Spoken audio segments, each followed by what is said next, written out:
You're listening to the Real Estate Radio Hour, the show that brings you unfiltered stories and insight from the Twin Cities real estate world with your hosts, Chris Rooney, broker at RE/MAX Preferred, and Andy Presky, leader of the Preferred Home Team at RE/MAX Advantage Plus. Whoa. The Van Man. Coming to you from a parking lot somewhere far, far away. And you know, Chris, those of us that know you, none of this shocks any of us. We're prepared for you. This is Zoom meeting number 3. Is it? In this parking lot, yeah. Oh, that's cool. What's the occasion, Chris, to be in a parking lot? I'll give you one hint. It's 7 a.m. where I'm at. Walmart. Not 8 a.m. District Court. Oh, you want to know what parking lot I'm in? Let me see. The courthouse. Come on. He's not in a, hey, Nick, the hard part about joking with Chris is he doesn't listen. There's a McDonald's. There's a McDonald's close by. His skin is this thick. Yeah. What, so you're down in Arizona, I'm guessing? I am. Okay. I'm attending to some business down here and actually doing a little coaching. Oh. With our little correspondent, Cody Scherf. Nice. Big Cody. He said he's got a lot of lingo that I'm trying to understand, and he's talking about dogs and barking and all this stuff, and I'm trying to understand it. And then he goes into, we got to get Prasky down here. He wants Prasky. So he says he's finding so many deals. One of the things I was talking about is different ways to kind of, get clients and how you get them. Yeah. And one was, obviously finding a deal. There's a lot of people out there that, he calls you've got a bunch of people that could get a deal. So if you have a deal, you're in control. And so he starts getting on the phone. He narrows down this search from 68 down to 68 different properties. Oh, wow. As of yesterday, we're going out looking on Friday. As of yesterday, he's down to now 23 left. He's called every single one of those people. And it's hilarious. So there's some hints right here. If you really look at the recipe he's using, ambition, he's a good hunter, and then he's not afraid to work. And I'll tell you, I would invest in a kid like that, because that is a, and he's not a kid, he's an adult, but you know what I'm saying? He's younger now, so he's a kid, but he will make it in this industry for sure. Yeah. Yeah. He's a good kid. It's funny how because every agent is different. I think that's the real interesting thing. There's no real recipe or to be able to be a real good agent. You got to kind of take what you do good and then focus on it. And I think a lot of times agents get caught up in this, I'm supposed to do this and I'm supposed to do that and I should do this, but you got to do what you're good at, because number one, you'll do it. And number two, it's probably what you're going to be best at. So. That's right. Yeah. That when you come down to, thinking about, I would say the number one, when you meet, anybody that's new to this industry and they're you're like, wow, they're having success right away. It's because they know how to hunt and they know how to find the deals and make things happen. It's the people that don't know how to make things happen that follow those that do. And it's like, that is just, I don't know. Good for him. That's awesome. I'm going to use my Andy Prasky analogy here, that it's kind of like the backup quarterback. The backup quarterback has got to know what the heck they're doing. You can sit there and wait for your chance. But if you don't know what you're doing once you get in there, you're not going to take advantage of your chance. And I know we talked to, Cody from day one, that you got to know what you're talking about. You have to know the real estate part. And I'll be glad to report that's what he's doing. He's learning, the contracts, and he knows what's going on and taking these opportunities and making phone calls to different agents. I do it every week. I'm always talking to different agents, and I'm telling you, I've been doing it for 32 years now, and I'm always learning something different, learning something new. And it's just really good to get out there and just talk. That kind of keeps you in the game as well. So, yeah. Is that you? That's me, baby. In the van with the kids watching, just hey, what's wrong with Dad? Hey, that's prospecting the baseball team right there. Yeah, That guy's, back in the day. Yeah, back in the day. that's funny. So what do you? So you're down there just kind of helping out with Mom and Dad and doing some other stuff, looking at properties and doing some other stuff, or what are you up to? Yeah, and just kind of reloading, I guess, and just figuring out lots of fun stuff. It just kind of it's good to just be able to, not have to keep going to appointments. And I'll tell you what, the whole COVID world, which I hated, absolutely hated, Yeah. but there's some good things that came of it, and it is things like this. I mean, I could do all my work from here if I have to. I mean, I can't go and look at that house, but I can have someone else be showing it, and I can be on FaceTime and be doing the same exact thing. So For sure. and giving my opinion. So it's working out good. But yeah, obviously my dad just passed, and so we're trying to get their affairs settled here in Arizona as well. So yeah, understandable for sure. Yep. That did you wake your neighbors up like I did at 6:45? Did I? Yeah. I don't know. I gotta be honest with you. I'm over equipped with equipment for snow. I've got 3 snow blowers. I've got 2 backpack blowers, and one of my new backpack blowers, I just got it. It's actually a little early Christmas present. It's the new Steel 800, and it has like the pull start from your hand, so you can be talking to someone and shut it off, and then literally start it up without taking it off your back. What is it? Like, is it a blower? Yeah. Oh yeah. Okay.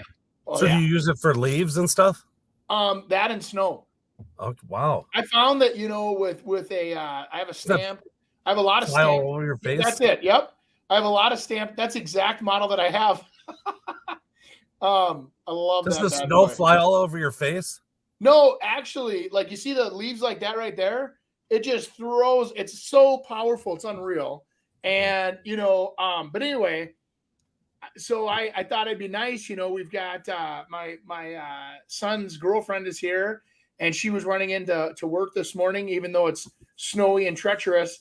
And I said, oh, let me go out there and I'll blow off your car. And I'm like totally wop, wop, wop, wop.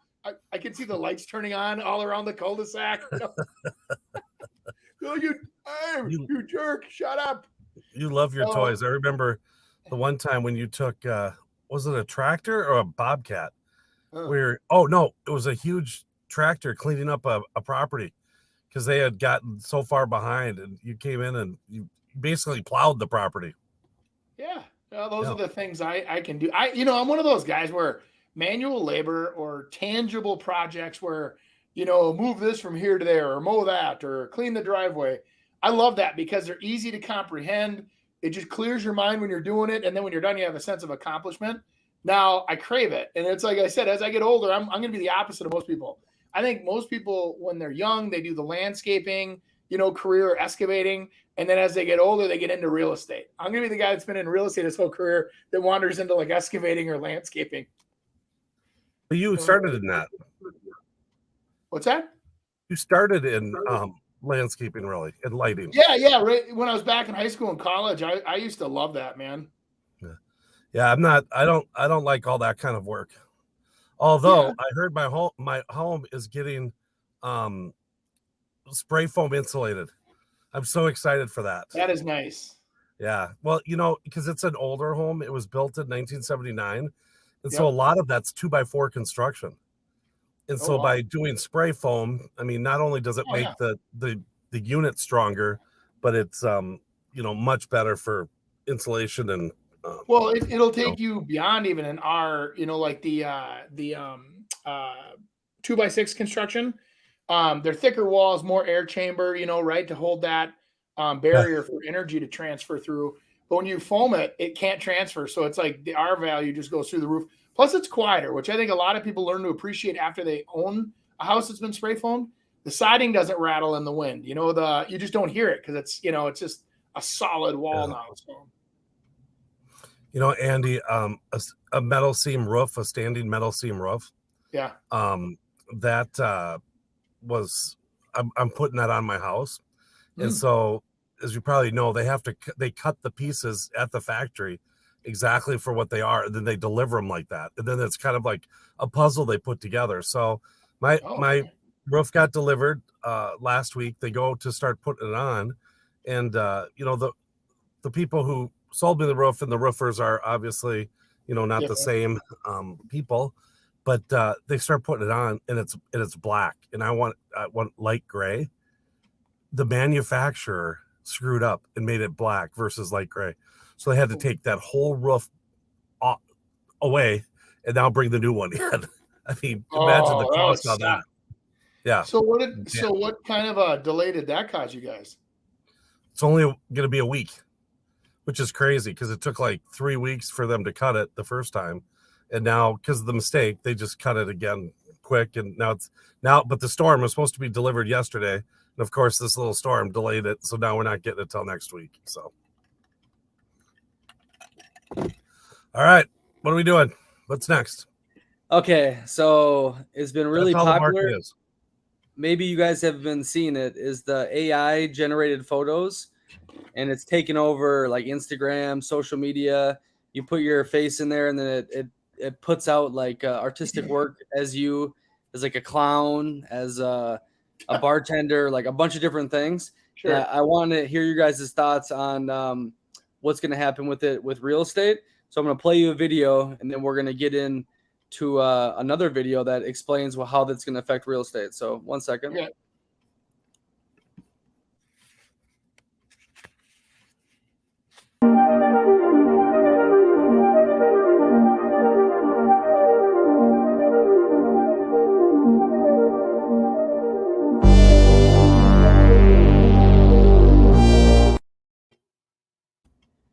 So basically, you're just putting in like a code word, and then it does all this for you, the AI, right?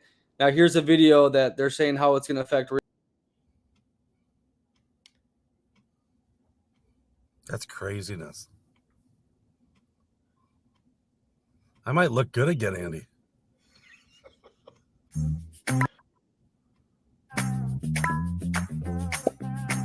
Let's see how this looks. Perfect. Enter VR mode.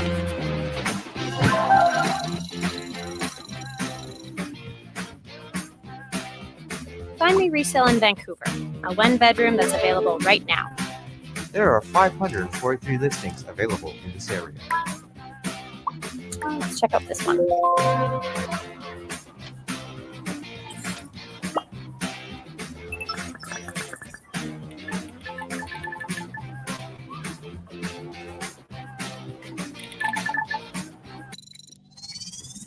Hello, Olivia. Welcome to the Hooper. Hello. This loft is just over 1,000 square feet, and it has 2 bathrooms. It was completely renovated in 2017. Check it out. Oh, I love this kitchen.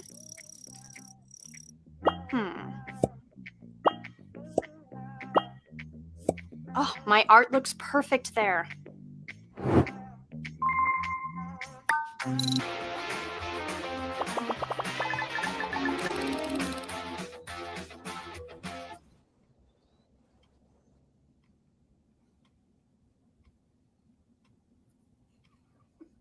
Your face says everything, Chris. Oh, can we just get replaced? No, I'll tell you what, though. Whoever knows how to do that, I will hire you. Yeah, okay. I will hire you. That's the sad thing. Is I was thinking the same thing. I go, okay, so this is going to cost $5,000 per house to put together. Nobody will pay it, and it'll die, just like every other technology that's out there that nobody wants to pay for.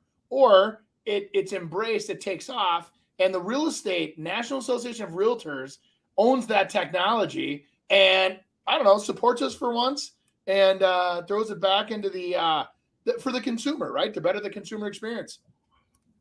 I mean, that thing was crazy. It's cool. You can do that. I mean, everything you do is, what was interesting on that, I'm skipping because I remember you talking about that, Andy, where they were using that technology, and I think it was Matterport, that would go around and identify all of the products in there. And that's what that was doing. It was checking those out. Then you could pull up the product. And I wonder if she was putting like pictures of her own stuff and then adding it to that place. That's mean, what that's it just sounded like she was doing. crazy. Now, who knows if that's true or not? But I mean, you know, I would have kept my apartment building if I would have had that. I mean, that's a showing that you don't even have to go up and show it, because that was always, I'll tell you, there's nothing worse than setting up appointments to show apartment units and people wouldn't show up. I mean, it was 70% of the time they wouldn't show up.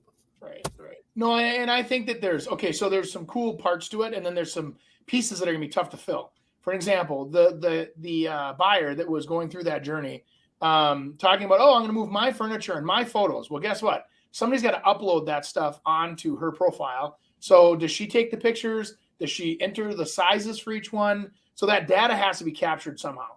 Now, if you do a Matterport tour of your own house and it can absorb that information and then turn that into a digital, lookalike, throw it proportionately into the new place, that'd be cool. And that would be some impressive technology. But again, you'd have to invest into yourself as a buyer.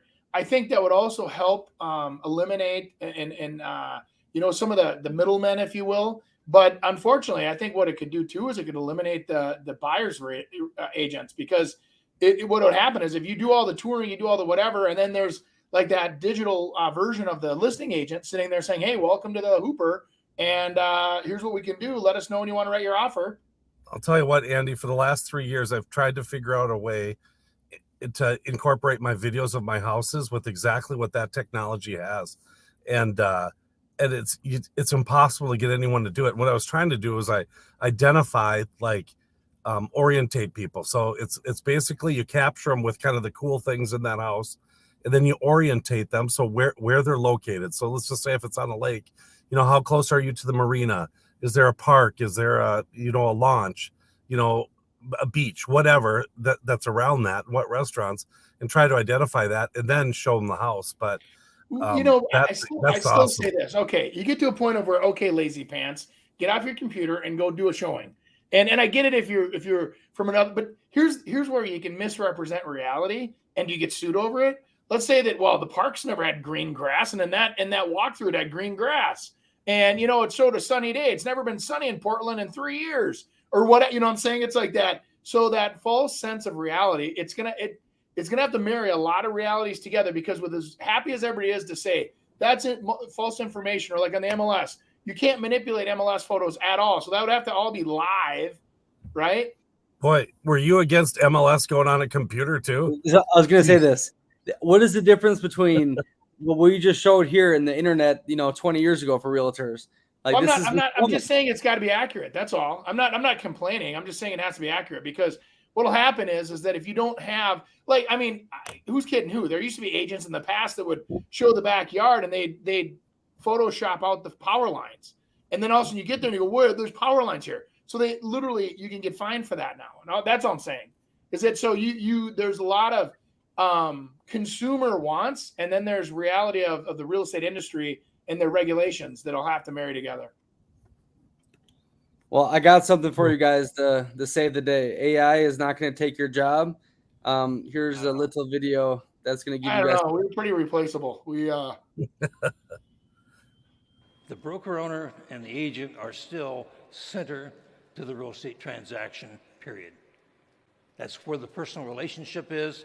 And the thing that's fascinating is, even though we've got all this technology and Google anything, and everybody should be able to do whatever they want with technology, it is a much more complex process of buying and selling a property than it was 50 years ago. When I watched the changes in the industry over even the last 5 years and so on, the real estate agent has become even more important than they ever were before. That's the founder and leader of RE/MAX right there. Do you believe him?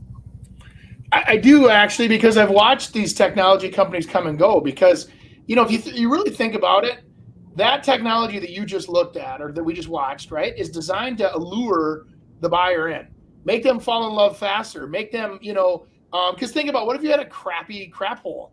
I mean, it's like that. It's gross, and you're in the middle of a crime-ridden area, and there's a carjacking happening on the car. You're not going to use that technology.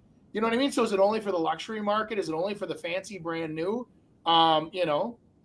I think, Andy, on this, the reason that realtors, I don't think will ever go away. I think there could be a lot of them that go away, but I don't think they'll totally be extinct. The reason being is because real estate is not black and white. There's a lot of gray.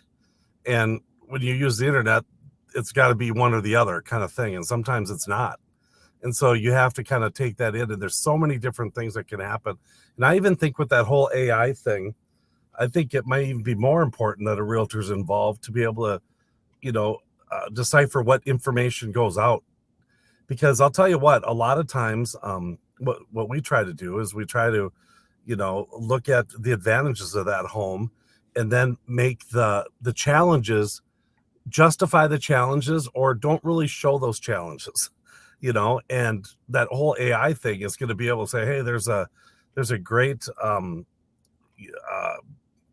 pot plant right down the street, and it grows, and you're going to see it, and that right down the street might be 7 miles away, and you'd never even see it, but you see that pot plant, and oh my God, it's gone. I'm not going to live there, or I'm going to live there.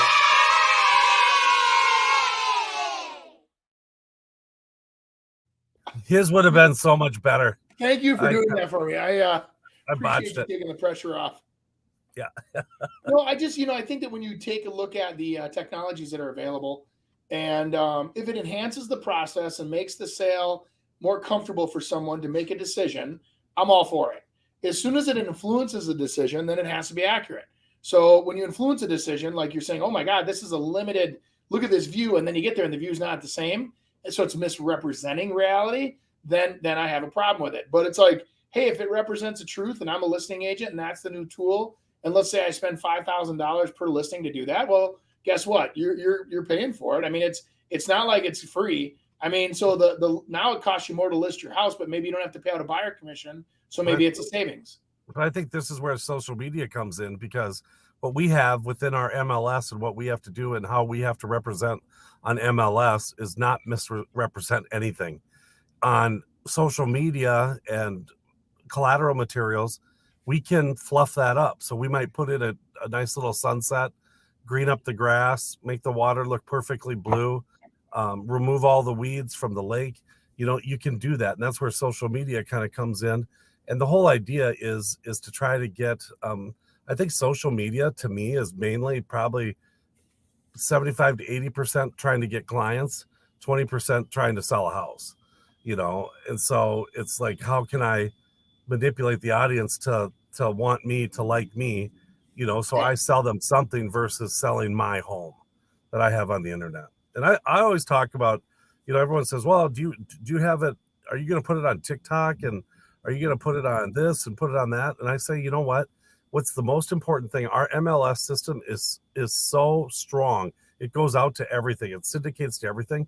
It's what you put on that MLS system that makes the difference. And that's what people don't realize. They act like it's no big deal. Hey, just put in the facts.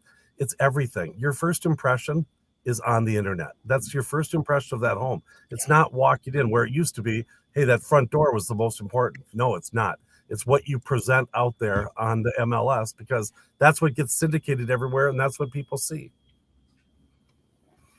True. So there. I didn't know you could get so inspired from a parking lot. I should have been the founder of Remax. Yeah. Uh-oh. No. The one thing they didn't show in that video was his dog that he has, that he brings everywhere with him, and it's trained. It's a health and security animal at the same time. It's a gigantic, looks like a German Shepherd, but it's a lot darker and fluffier. And he has something with his like a stroke or whatever that he had in the past, and it can sense when things are happening with him. And this dog follows him everywhere. It's so neat. So he'll go to like the Remax big festival, and he sits down, and everybody's just oohing and awing over the dog. And the dog, as he sits down, he watches him sit down, and he'll go and sit behind his chair and sit there. It's unbelievable. Yeah. Neat animal. It is something else. Okay, we had a question there. Co-op board purposely delaying the sale of my unit to cash in on the 2023 new 3% flip tax. What can I do? Number one, associations, co-ops, you're part of a board, and they make your decision. And when you purchased it, you have to live with those decisions that they're making. Obviously, I mean, if they're doing something that's detrimental to the owners, that's probably going to affect them later on. But they can't restrict the sale. Well, it's saying they're delaying the sale of my unit to cash a co-op. Co-op's a whole different game. It is, but and I don't know much about co-op. If there's any restrictions on sales, then there'd have to be compensation for injuring people for helping them make a 3% sales tax, and it's a $600,000. So now it costs them $18,000 more. I have a hard time believing that they have the authority to do that. But I'm not disagreeing with it. I just think it seems odd that they could control a sale. Yeah, I mean, I don't know what the 3% flip tax is either. So never heard of it. This might be from somewhere. Not there's in capital Minnesota. gains, which are pretty hefty right now. I mean, they're what 35. No, it's about buying like a unit in a nice place and then trying to flip it right away to get more value. So they're going to tax that. It happens all the time overseas. If you buy a place in a hot spot, they don't want you to sell it for a year or so because the property value is going so crazy. There's a lot of deeds that restrict that as well. I mean, that say you can't sell it in a certain amount of time. So that'd be different. Yeah, if you bought it and you knew about that up front, that they are going to make you hold it for 12 months or what, which I can't believe they would. But yeah. Do you remember? Oh gosh, what's it called? It's right where McCormick and Schmick's was on the top of that. Oh my gosh, that unit's called. Well, anyways, those people when they purchased those units, they could not sell them for a year. They had to own it for a year before they were allowed to be able to sell it. And I think that was, prices were kind of going up pretty fast, but they didn't want the units that were purchased to compete against the new construction units. So that's why they made them wait. Oh my God, what is that place called? Oh, I don't remember. It's going to bother me. It's right in Edina. Right? W, right? Oh no, it'll come to me as we go here. Google it. I can Google it. Yeah. All right. Well, while we wait for that, we'll go into some social media reacts. It'll be brought to you by Andy Prasky, Preferred Home Team. Hey, Andy. Well, they said I could have 30 seconds on the show for a quick ad. Andy Prasky, Remax Advantage Plus, Andy@Prasky.com if you want to email us. Here's the thing. 22 years in the business, over 1,400 sales. I'd like to help you with your real estate needs. If that's buying, if that's selling, if that's building, whatever it is, give us a call, send us an email. Let's get you started on your real estate journey. I'd like to help you on the way. Lots of experience here, and I would like to put it to work for you. Andy Prasky, Remax Advantage Plus. Thanks for listening to the show.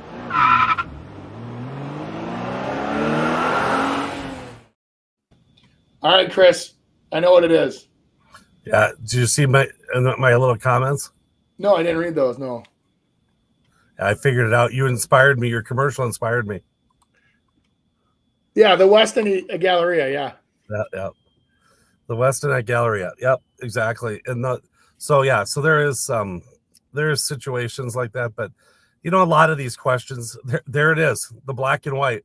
There's a lot of gray involved, and so sometimes you just need more information to be able to kind of answer these questions. So, amen.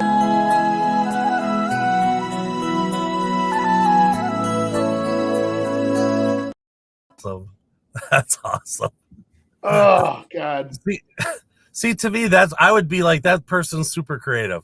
I think they've got to be able to do something on my house. Now I'd want to make sure to see how they market houses too, because maybe they know how to market other things other than houses. But that was fun. If they're looking for another job, they should become remodelers. I think you're going to see that boom the next couple of years. What's the reality of this, Andy? With those realtors need another job. I think that's a real reality. I mean, sales have gone plummeted, Well, I think that if you really look at it, Chris, I mean, a lot of people that are in real estate, when at least a majority of the smart ones, right? They dive in and they have a significant other, whatever that means, and they have somebody that can support that new adventure. But how long can they support it is the question, right? So it's like, can they make it 6 months? Can they make it a year? Well, interesting you asked that question, Chris. So let me throw some stats at you. So I just read this on NAR. They were talking about the amount of listings. So in this year, 2022, we sold 5.8 million listings is what they're anticipating by the end of the year, okay, nationally. Now you look at 2021, we sold 6.8 million. So everybody that's in the business now is feeling like, well, geez, it's down, 10 or 15% and on paper, and we can feel it. Well, here's the sad reality. They're also projecting in 2023 that we're going to go to 5.1 million, which is the lowest volume of sales since 2012. Doesn't mean they're not going to sell, and everybody's still anticipating, across the board on values. Everything, the average will be 0.04% appreciation. Supply and demand is still going to be the shortage is going to be the key that keeps the values high. Inflation will also keep the values high, and there's just going to be a lack of houses for sale. As rates drop, and everybody again across I love these numbers across the board. There's a thing called the 10-year Treasury rate, and they say that the average gap between mortgage rates and the 10-year Treasury rate is averaged historically 1.7%. Okay, right now we're at 2.9%, which means that when you take where we're at on mortgage rates right now, there's too big of a gap. Mortgage rates should be at 5.25 to 5.5, but they're putting a yield on it, which is unprecedented. It's the highest we had more in 1 year. We had I don't know if you knew this. We just lived through history. This was the first year in recording mortgage rates. It went up as fast. It was doubled in 6 months. Mortgage rates that's never happened before in the 50 plus years of recording mortgage rates. And we also had the fastest rise in rates proportionally ever in the history of tracking mortgages. Think about that for a second. No wonder the market froze over. My God, they moved that stuff so fast and so aggressively. And then all the lenders, the mortgage companies or whatever, they know you're going to refinance. So they got these huge yields on these loans because they know, hey, if we don't make money on this loan now, we're going to lose money. And they got to keep alive. So they, it's going to be an interesting year. So saying that we're going to go down another 10% in volume is probably real accurate. And those that are on the bottom trying to survive off one or two deals are probably going to, have to find another hobby. Well, I don't know I think the one or two deal people will stick around because they've had to have another job the whole time, but it's the people that were doing the 15 to 20 that are now going to do 7 to 10. Yeah. They're the ones that are in trouble, and they're the ones that are going to need to go get a job because they were probably supporting their family with those amount of sales. And the reality is it's hit mortgage, it's hit title, it's going to hit the agents next. And I totally agree with you on the market. There's just not enough houses that are going to be on the market. And that's what's saving us and the reason is because of those interest rates that they got. So anyone who has a mortgage right now, is down, they have a 3% loan. And they're like, well, let's just hang out here. We'll stay here. It's going to be low. I can use my other money to be able to pay for groceries now because they cost a crap load of money. So just a lot of houses won't come on the market. Thus, that keeps it down. So the less buyers will be able to fend on the less houses, which won't decrease the market. So Chris, that being said, right now, there's so many people that are out there saying, well, I'm waiting for the deals to come back. I'm waiting for the foreclosures. And I dug into that too, right? So we are in the second quarter in a row of mortgage delinquency rates falling to the lowest level since 1979. There are people that are in default. So in 2022, nationally, we had 88,000 foreclosures across the country so far, okay? What do you think the number was in 2009? So this year was 88,000. What do you think the number of foreclosures was in 2009? You have a guess? 1 million. Okay, so you were halfway there. So in 2009, we had 2 million foreclosures in 1 year. We're at 88,000 right now, which is below the natural saturation rate of people that just die and they forget that it's an estate and it gets foreclosed on. And you got to remember, there's about 1% of the market that just properties get abandoned for health reasons or jail or whatever, right? I mean, so it's that does happen. So what's interesting to me is these people saying, well, we'll wait for the foreclosures. They're not coming.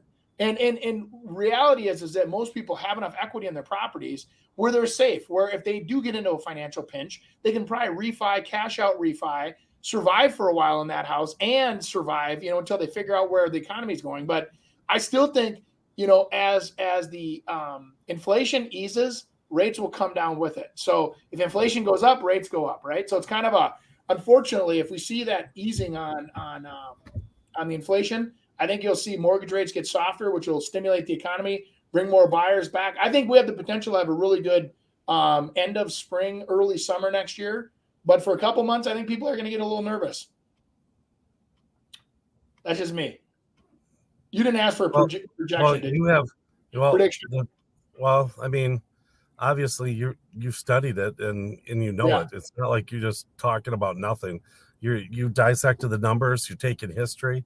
I mean, that's what we can all learn from history. I mean, when they're ripping down statues and stuff like that, I mean, you can't forget about what happened before, because it usually comes around again.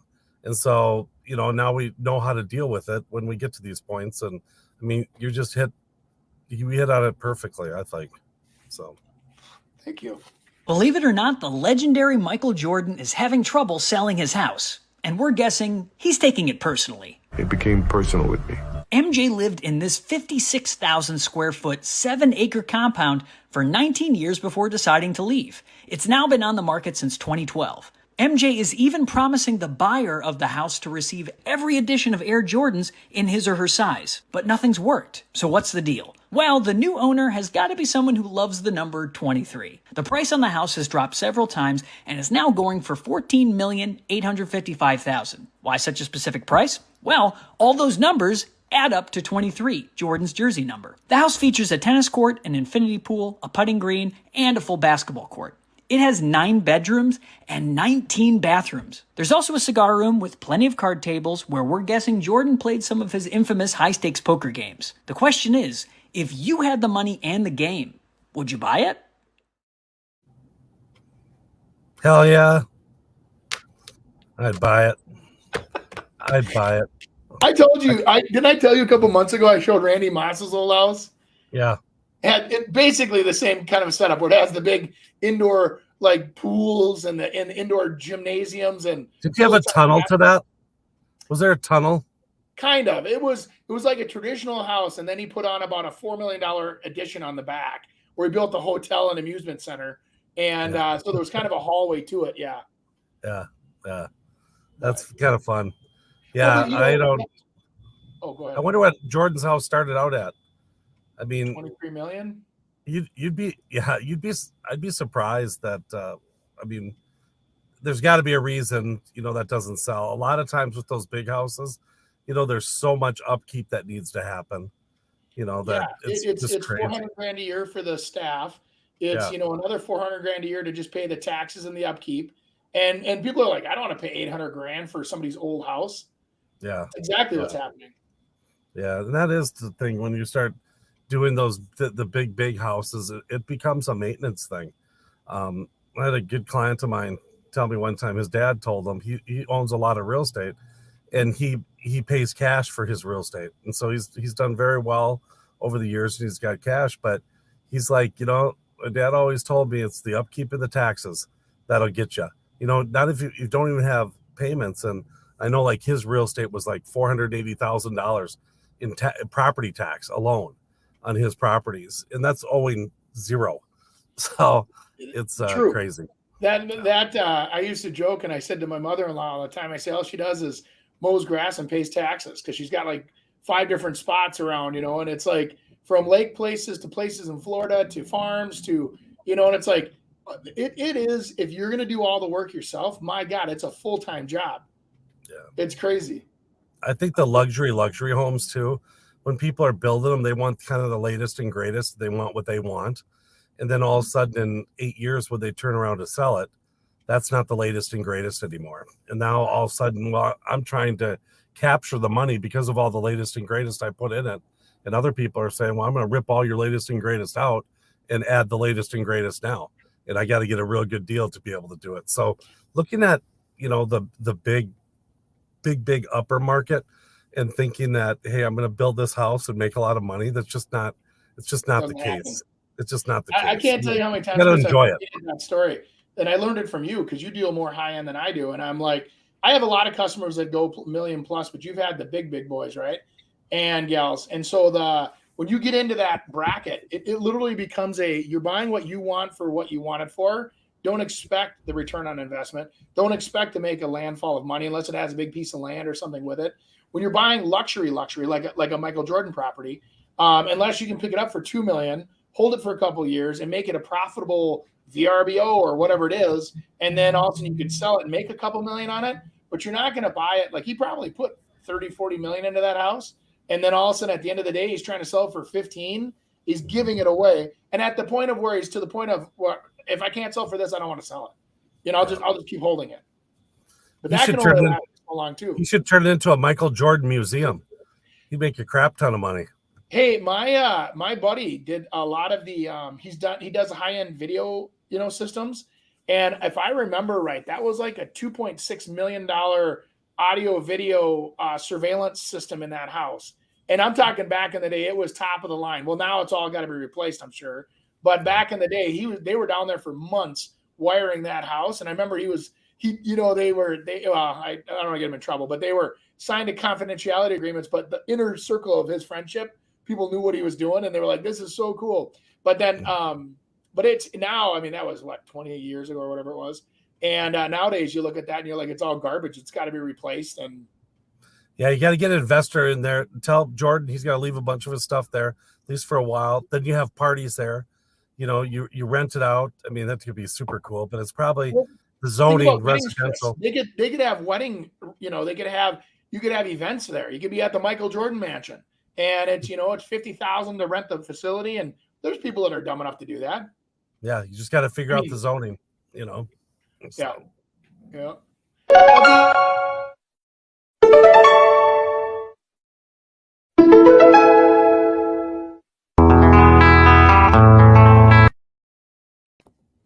Good tune. That looks fun. There was a house in New Orleans. Oh, sorry. They flips. That looks like a flip to me. A flip. I think what's real important, you look at a house that was built in 1910 like that, you have to really kind of stay with that era. I mean, you can update that inside, but you can't go too far, too crazy.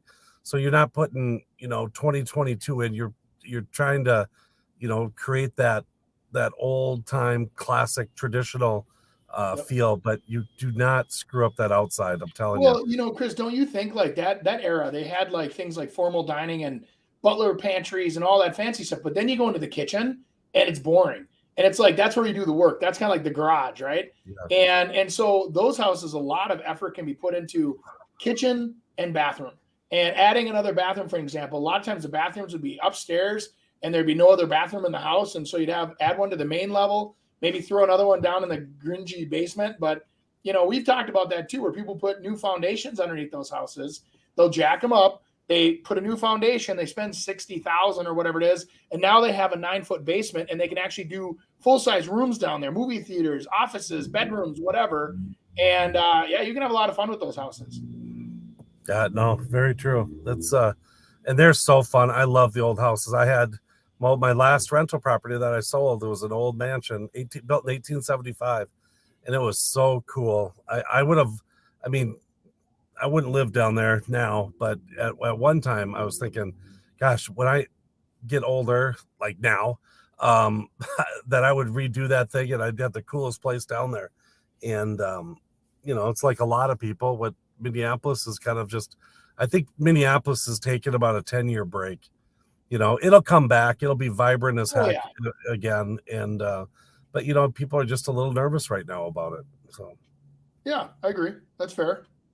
Well, you got to know that the heart of the city downtown, if that isn't going to prosper and it's going to get gross, people don't want to build around downtown anymore. You know what I mean? And that's those pockets where all the thriving, successful business owners or aristocrat, whatever you want to call them, that live socialites that were close to the city because they wanted to be near the entertainment, the food, all that, their office buildings. And if they're not down there anymore and their office is out of Egan, why would you care about being right? And the cool restaurants and everything are closing down or not even open at night. I mean, it's crazy. Yeah. Well, it's kind of hard to enjoy your steak when you got a gun in your face. Closing on a home later this month and locked in a rate at 7 1/8. How can I get a lower rate before closing? You can stiff your lender and go to a new lender and lock in. That's how you do it. Please do not do that to any of our future sponsors. I mean, other than doing that, it's just, there's a lot of people doing right now is they're doing relocks options. It's really quite interesting. I was just a lender got a hold of me and from a bank, and they're doing locks for 360 days. So you can lock in at 360 days with a construction loan at a set thing, and then the last 30 days you can relock. There's a relock option that doesn't cost you any money. Yeah, and flip to a 30-year fixed. Yep. No, but the thing you have to do is you have to pay 3/4 of a point up front on your loan amount, and then it gets credited back to you at closing. But that's for them to guarantee that they're going to end up getting that loan. Well, and a lot of builders I'm working with right now are offering 5.5%, and they're doing it where they build. Obviously, it costs the builder about 3% to do it. And sometimes they do 5.5 or whatever, but they're still doing some kind of a buy down for the payment to make it still attainable for people, because the price, most people don't live in the price, they live in the payment. So hence that being we advertise the payment. And I mean, that's the only reason why people were buying these $700,000 and $800,000 houses. They were putting down a decent down payment because they sold their house for more than they thought they ever could. And then they could get a payment that was affordable.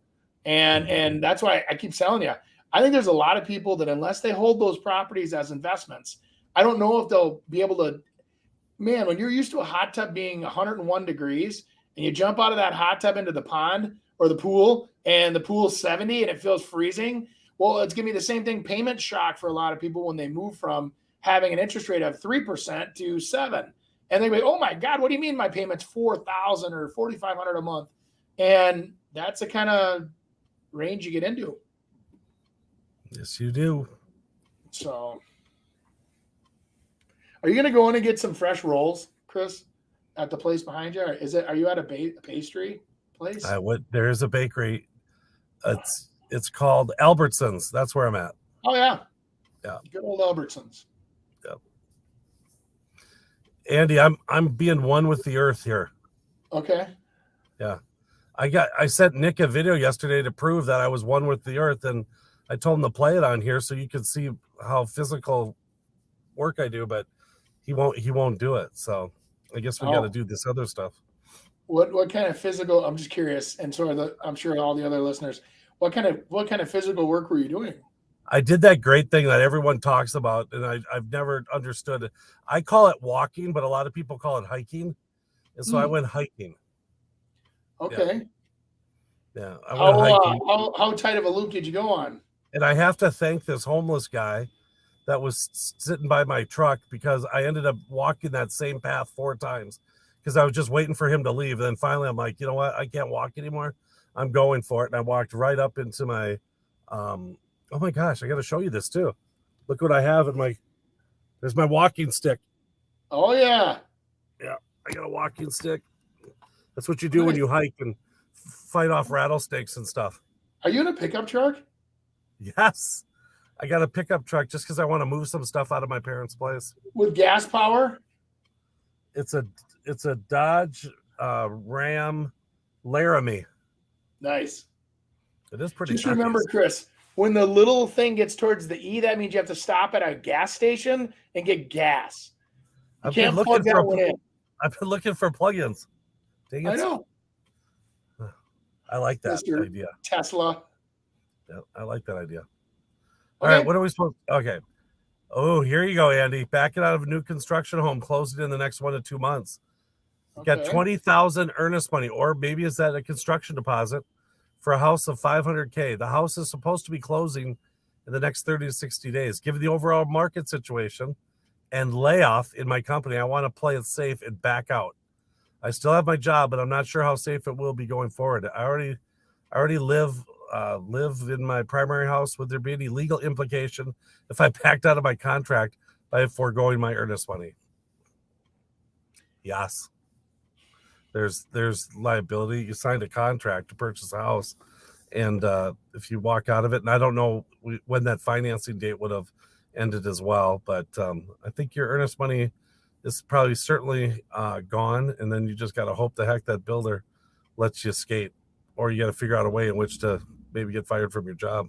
But even if you do, if you had your financing thing all done, I mean, you've committed in which to do it. But I mean, obviously, if you can't qualify, then probably just keep your earnest money. But yeah, it really depends on how the contract's written for sure. I mean, I think that you have a situation there where he's getting cold feet, but when you order a house, it's like ordering the deep dish pizza, right?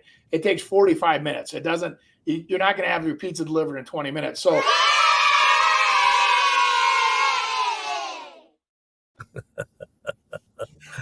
all right. So having that, I got to meet that woman someday. So the idea there is that you're making an investment that's going to be a long-term hold. You shouldn't be making that investment if you don't, things change. I get it, but understand it's your responsibility. You've committed to buying a house, and you've actually put that builder in harm's way by choice. That builder had to put more than 20% into it. They probably have all of their equity, their profit, their whatever else in there. And then they're going to get stuck with that house, get stuck with the payments, get whatever. So in the old days, builders would just say, oh, it's too bad it didn't work out. Here's your money back. We'll just sell it to somebody else for $20,000 more than you had it under contract for.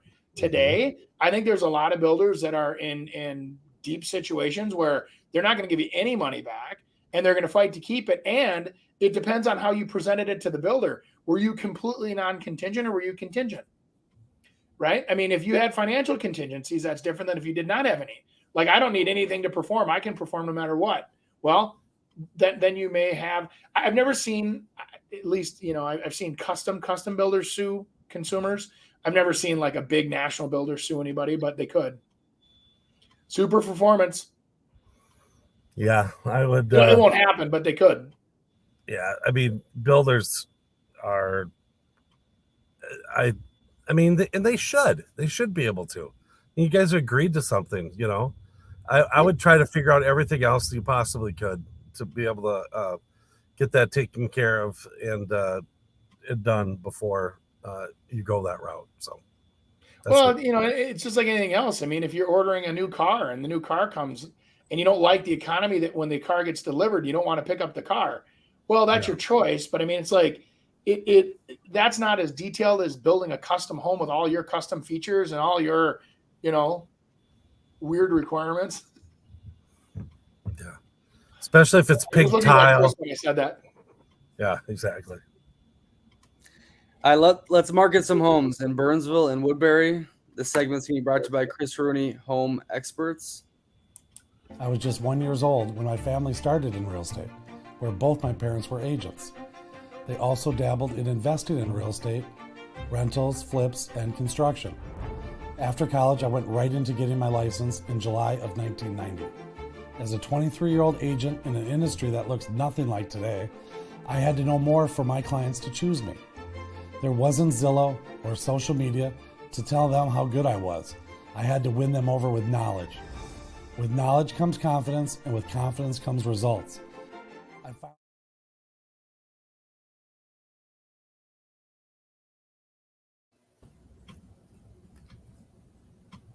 Uh-oh, here we go. Who's going first? You are. I'm first. Ooh. Oh, he moved. Jeez. That was an easy one. Wow. I'm going on Portland Avenue here. All right. Beautiful Burnsville. It was built in 1986. It's updated. Yeah. We got a nice 2-car garage. I assume we got at least 3 bedrooms up, maybe even a 4th with that 3 baths. It's a good location. You're quick to get on to 35E or 35W. Portland Barley's is right down the road. I mean, who doesn't want a Barley's? And that was a Remax Advantage Plus listing. Okay, so It's off Portland. I think that's interesting. When you look at that map, is that it says it's on Portland Avenue, which everyone would think is a busy road, but that's a little cul-de-sac off of it. So you can get, off of Portland Avenue, and that's kind of off where's 42? Isn't that near Right there. the ski slopes right there too? So you always have a nice Yeah. snowfall. Yeah, it's down by Crystal Lake as well. So yeah, Buck Hill's across the way. You can see it that lower left up next to the highway there. Those are the ski runs. Yeah, That's so you're in a that or a runway. it's a good little area to be able to purchase it. Is there any more pictures I could probably look at that kitchen though? That's beautiful. I mean, in that price point, that's a lot. All hardwood floors, kind of a modified 2-story look with a great room on that main floor. We used to sell the heck out of modified 2-stories back in the day because you get that effect. You know, you get the one side of the house that's the Rambler and has the big open vaults and the big, you know, like feel of a Rambler, right? And then you get the cost efficiencies of a 2-story on the other side. You know. Yeah, right. Yeah, you get that open feel. I mean, these guys kind of went above and beyond. Is that a dual island? I think there's a dual island there. But adding the stone in, I think that's pretty cool. Yeah, see that double island? Where they're kind of, I mean, that's unusual. You don't usually see that. Right. It's rare. Very rare. I would have took the crock pot off the counter, but that's just me. You don't want the crock pot on there? Yeah. I would have took all that crap off the counters. How about on the fridge when they have those video screens on the fridge? Yeah. You want to make sure it's active when you're there so you can show it off if it's staying. Yeah, exactly. I mean, there's some advantages to that, but if you don't have it like working the right way, then it just becomes a pain in the butt and people concentrate on that. One more thing to fix. Andy's really very right on the appliances on the counters. You want to get all of those off. There's enough on this whole area with all the stone that you don't need the appliances to kind of get that crap out of the window too. Yeah. Let me see if there's a bath, Nick. Show me a bathroom. I want to see how updated this is because I mean this price looks pretty darn good. 500,000. Okay. It's a little more dated upstairs. Let's see here. Keep going.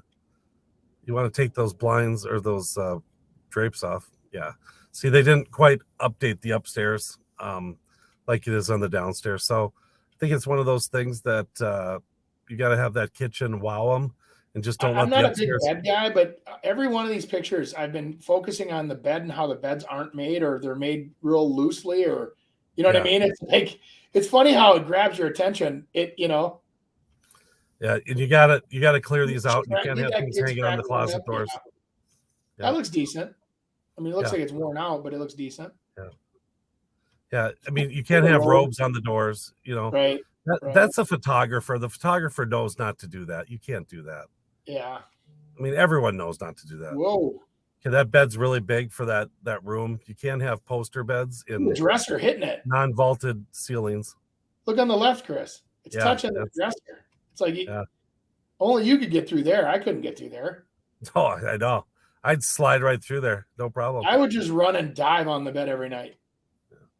So this is a case right here, Andy, of I mean, those first pictures were fantastic, and then all of a sudden it's like you're not even gonna go look at that house. You're not gonna go look at it. No. And so you gotta have the right photos. And that's what I'm talking about. It's what you put on MLS.